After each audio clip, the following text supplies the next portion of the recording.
welcome to Just Basketball. I'm your host, the elusive Arabbidb3aver Joseph Hughes. Hope everybody is doing wonderful out there in the world of sports. I'm doing wonderful today. Hey, we've got a lot to talk about, especially since J.Buss, the governor for the Lakers, former governor for the Lakers and former owner of the Lakers, has come out and said a lot of stuff about LeBron James. Now, I've been saying some of the same things for years, that he's been ungrateful, that he has done disservice to the Lakers, that he is not just about being where he's at, he has just blatantly robbed them blind and promised them the world and can't deliver any of it, including with super teams. Can't play with other players that are better than him, such as Russell Westbrook. I mean, he could not even clash with him, not one iota. I mean, it's horrible, the things that have happened. He even got Dwight Howard fired from the Lakers. He's got so many players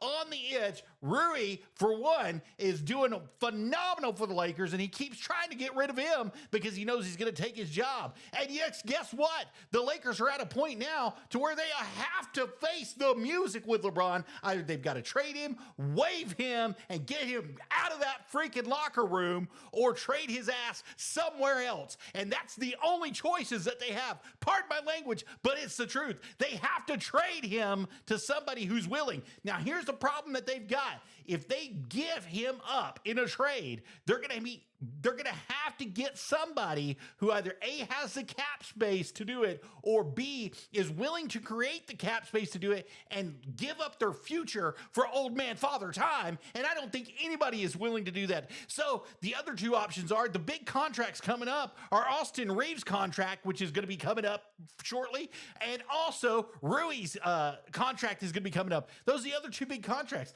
I don't think if you're the Lakers, you get rid of either of those players, because they actually play defense. They actually score the ball. They actually play team basketball. And you know what? They're better on the floor without LeBron James. And they proved it at the beginning of the year going into it. They actually played defense at the beginning of the year. They actually had a scoring record. They actually won at the beginning of the year and have a better record than they do now with LeBron James coming back and playing on the floor every time he's out there. This is just a piss poor excuse for basketball. Yeah, what's he doing at 41? Well, nobody's ever done it before. Well, you know what? He's sitting in the back cherry picking like a little punk that he is. And I'm going to tell you right now, it's horrible that LA has to sit through that shame and that crap that he's given on the court each and every night. You know who didn't do that? Jordan didn't do that. You know who didn't do that? Kobe Bryant didn't do that. And they played every single game they could unless they weren't cleared to play. He sits out